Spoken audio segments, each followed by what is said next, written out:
Hey guys, welcome back to Election Center, and in this video I thought I'd show you guys the polling data for the 2020 Battleground states as of October 19th, 2020.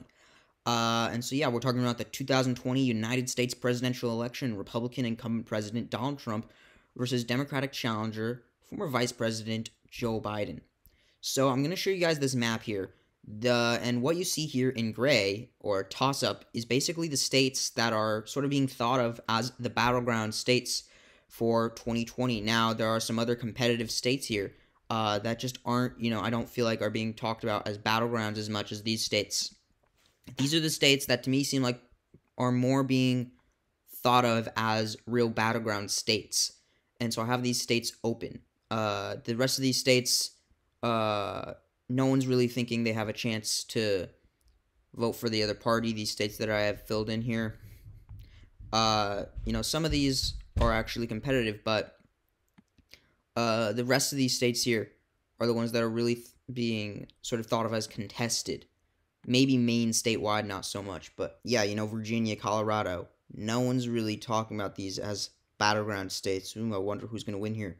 No, people pretty much know Joe Biden's going to win these states.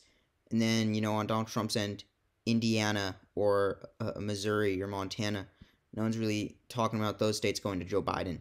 But, yeah, let's jump into the polling data here. So let's start off here, sort of going east to west. We'll start off with the 2nd District in Maine here that I want to show you guys. On Real Clear Politics, they're showing their average going from middle of September to sort of earlier October. Narrow lead for Joe Biden. Most recent poll they're showing here, October 2nd to October 6th, Pan-Atlantic, +4 for Biden. Let's contrast that sort of with what they're showing on 538. They're showing a narrow lead for Biden. And 538, they include more polls than Real Clear Politics, and they add sort of their own little algorithm to sort of come up with a more accurate average. They adjust for bias. It looks like they include state and national polls. But, yeah, narrow lead for Biden, basically, according to the polling data. Some polls have Trump ahead, some polls have Biden ahead, but, it's essentially a tie. But both the Real Clear Politics and 538 averages have Biden narrowly ahead. But yeah, now moving on to the other New England state, New Hampshire. And we see here basically a very solid lead for Joe Biden. And I might not do this for the rest of the video where I switch between Real Clear Politics and 538, but I'll just do it here for New Hampshire. Solid lead for Joe Biden here. And it looks like their average is sort of including more relevant dates. They're not going back to the middle of September here. It's late September to sort of where we are roughly in October. +11 for Biden. So we see here the most recent polls all showing a solid lead for Biden. Let's do the same on 538. Contrast these averages to see if there's any difference. New Hampshire here. Still a solid lead for Joe Biden. This is not quite in that safe territory where it's absolutely safe for Joe Biden. Possibly Trump has a chance here. But, yeah, we see here the most recent highly rated poll here on 538, Suffolk University, A-rated pollster, +10 Biden. American Research Group, B, +9 Biden. This overall average has him up almost 12, so that's a solid lead for Biden consistently across the polling data. So once we get to these 10, 11-point leads, it's outside of that margin of error. So it's a lower chance that the polls are going to be wrong. But yeah, moving on here to sort of the Rust Belt, Pennsylvania. Donald Trump won this state in 2016. So far the states we've covered, Maine, CD2. That went to Trump. New Hampshire, that went to Clinton. And then here in Pennsylvania, this went to Trump in 16. And Pennsylvania, basically, we've seen it narrower than the national average consistently throughout the campaign. At least a few points narrower than the national average. So this could be a state that Trump has a good chance to win. +4.4 for Biden, slightly out of that margin of error. And this is narrow enough so that the polls could be wrong and Trump takes the win. But here on 538, with that more complex methodology, and they include far more pollsters, it looks like a lot of SurveyMonkey polls here, which are D-, so I don't think they give them very much weight in their average. But we look at these more highly rated ones. For instance, B- Insider Advantage, that's +3 Biden. That's October 15th. So that's actually a lot narrower. I'm trying to look for the sort of the most recent, A-rated pollster. Okay, Quinnipiac, they overestimate the Democrats, but that's plus 13 Biden. October 6th, Emerson College, A minus, plus 3 Biden. And then these A plus Monmouth polls, plus 8, plus 11, plus 12. So it looks like some polls have them up significantly, sort of in that likely Biden territory. And then some of these other ones are sort of more lean Biden, but indisputably a Biden lead in Pennsylvania here for the Biden camp. So this is a flip according to the current polls. Now let's move on to Ohio. Went to Trump solidly in 16. Real Clear Politics has Trump narrowly ahead, and their average is pretty up to date. They're not including any really old polls here. The thing about Real Clear Politics in their average is they include, I'm pretty sure, the most recent of each pollster. So if there's a pollster that hasn't released a poll in a really long time, I'm pretty sure they will sometimes lump that in to the average. But even if that's kind of an outdated poll, it'll still have weight in their average. So you got to look out for that when you're looking at these Real Clear Politics averages. But September 30th to October 12th, barely Trump ahead. So it looks like overall more polls have Biden with the lead, but there's enough ties or narrowness, and the Trump leads tend to be a bit bigger in these polls, it looks like. So that's enough to give Trump a bit of a lead. It looks like there was a tie here. CBS, YouGov. Trafalgar, plus 4 Trump. That's a Republican pollster, though. And then these more neutral New York Times, Siena, Quinnipiac. Biden just up 1%. So essentially a tie, but it's a narrow lead for Trump in Real Clear Politics. 538 also has Trump barely ahead. And I really don't pay attention to these SurveyMonkey polls just because they're not given the best rating. But BC Civics, plus 3 Trump. Quinnipiac, slight Biden lead. Basically that margin rare. Basically a tie, though. Morning Consult, plus 3 Trump. This poll here, C, D, not the best grade according to 538, but they have a narrow Trump win. New York Times, Siena, barely a Biden win. So it's essentially a tie. But we'll have to give this to Trump for now, just because in both of these averages, it's barely a Trump lead. Michigan, moving on to sort of our third Rust Belt state here, went to Trump narrowly in 16. One of these surprises in the Midwest or the Rust Belt that we saw. These were expected to go to Clinton, these states, but some of them ended up going to Trump, sort of in an upset. But 7-8 point lead or so for Trump here on 538, and we'll just quickly check Real Clear Politics here. They show a solid Biden lead. So yeah, Biden has really taken solid leads in these states, sort of these Great Lakes states here, or these Midwest states. But yeah, Michigan, solid lead for Joe Biden. And another state we're going to check up on now is Wisconsin. This is another one of these states that narrowly went to Trump in 2016. There was a big polling error, possibly. Final Real Clear Politics in 2016 average had Clinton up 6.5%. Now, that average only went up to November 2nd. Election was held a bit after that, maybe a week after that, or a few days after that. But, late supporters or late deciders went to Trump. Undecided voters went to Trump. So that could have increased that disparity between the final average and these later on polls in Wisconsin, and then what the final result was. The polls had Clinton up decently, but these late supporters went to Trump. That could have increased that disparity, but also it does look like the polls did truly overestimate Clinton in Wisconsin and underestimate Trump to an extent. But maybe not as much as some people think. But yeah, they have Biden up 7.3. But remember, Clinton was up by, maybe a similar margin in sort of these later on polls. I'm not sure about 538, but Real Clear Politics had Clinton up by like a similar margin on their final average. And then Trump won the state. So keep that in mind here. With some of these states, there's such thing as polling error. So yeah, Wisconsin, though, has Biden up substantially. And, less undecided voters this time around. We see Biden over that 50% mark. Clinton was not over 50% in these averages a lot of the time. So that left more room for Trump to catch up and exceed Clinton. So let's check here on local politics. Wisconsin here, 6%.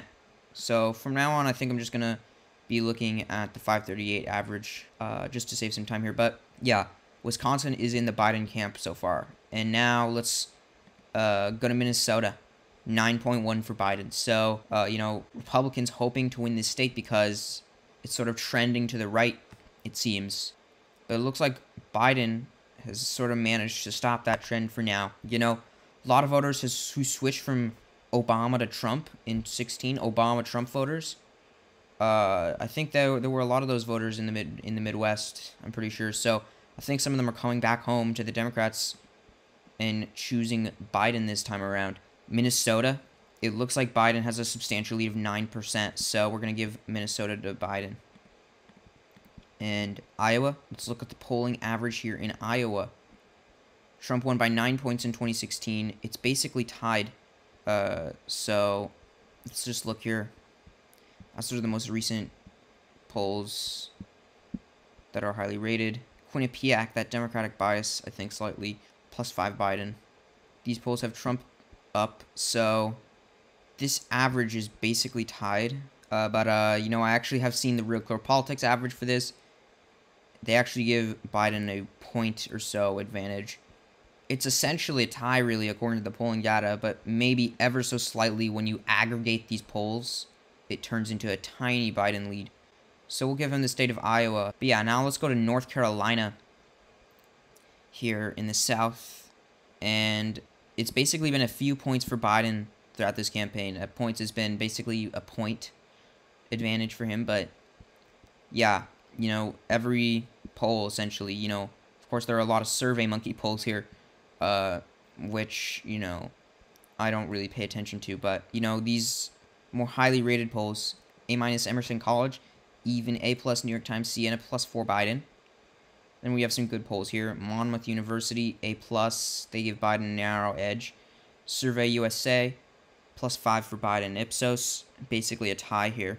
And so, yeah, it's really close in North Carolina. Trump could easily win the state, but we are seeing Biden with a narrow lead here. I kind of think this is going to go just by a tilt margin for Biden on Election Day. Trump won it by a few points against Clinton. I think with the rate that Biden's outperforming Clinton, a few point deficit, that's going to be more than small enough for him to overcome. But let's go to Georgia now. And I believe that Georgia has a slight lead for Biden in this 538 average. Yeah, 1 point, tiny lead for Biden. So yeah, this is a state that's been going a bit more to the left in terms of its trend.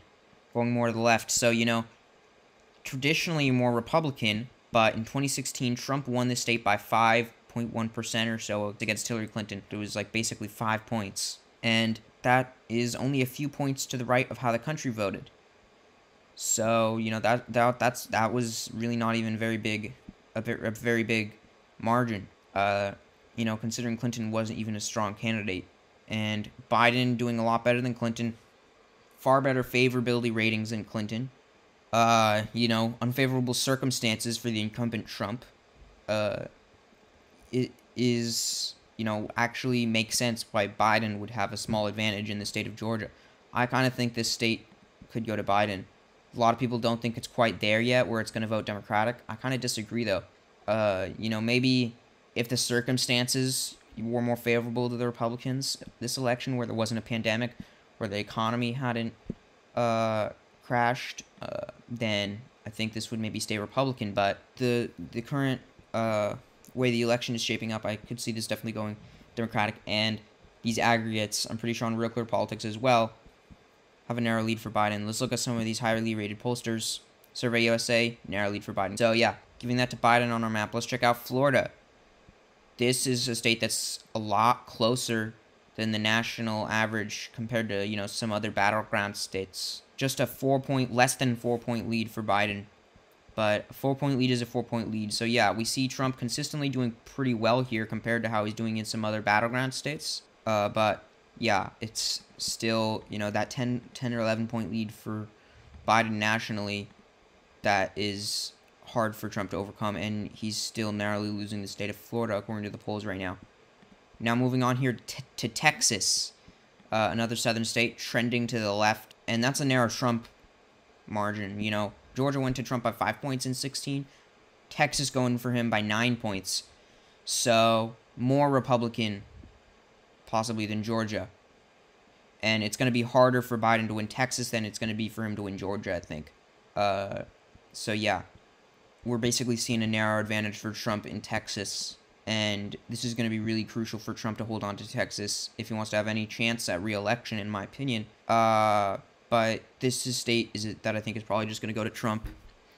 It's not quite at the point of going Democratic, in my opinion. So, yeah. If Biden were to somehow win Texas, he'd basically be guaranteed the presidency, I think, but I don't think that's quite going to happen. But yeah, according to this polling average, that has a narrow advantage for Trump. Let's look at this Nebraska's 2nd district here, and a substantial Biden advantage, actually, across all these polls. You know, there's not that many polls, but this poll here, plus 11 for Biden, October. This A+ poll, plus 7 for Biden. This is late September. So yeah, out of the minimal polling data we have here, they're showing some Biden. They're showing a lead for Biden, and a pretty substantial one at that. So yeah, you know, Trump could barely even win this in 2016. He only won it by a couple points. No surprise that Biden's leading here, in my opinion. And now Arizona, these last couple battleground states here. Arizona, it's the 3.8 lead for Biden. This state is trending to the left once again. These Sunbelt states, some of them are trending to the left. Arizona, Texas, and Georgia. These states in the Sunbelt. So, yeah. You know, Mark Kelly, the Senate candidate here, running really well. With an even larger advantage. But, yeah. Trump won this by less than 4 points in 2016. And it sort of flipped the other way around, where Biden's leading by a bit less than 4 points. So, yeah. Advantage Biden in the state of Arizona. So far, all of these have gone to Biden, except Ohio and Texas have gone to Trump. So now let's fill in Nevada, and we'll sort of tally up who got which states. Now, Nevada here, our last state, this is an advantage Biden. And I've heard that the polls here could actually be underestimating Democrats, but I'd have to personally do more research on that. But you guys, I guess, can research for yourselves if it is true that they underestimate Democrats. I can't remember where I've seen that, but just something I've seen. But yeah, solid advantage Biden. Trump is trying to win this state. I think he's held some rallies here. This was a Clinton state. But yeah, advantage Biden right now. A lot of these states are going to be going to Biden, considering his very solid national lead. But yeah, in the end, it's 357 Biden, 181 Trump. This is basically the 2020 polling map for the 2020 election. So let's tally up the Biden and Trump states.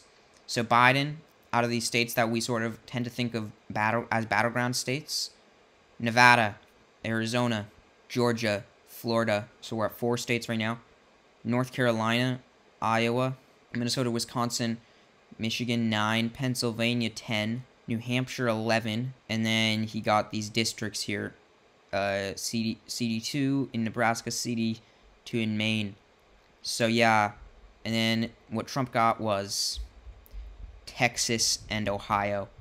So that's 2 states for Trump. So yeah, the majority of the battleground states, most of them going to Biden.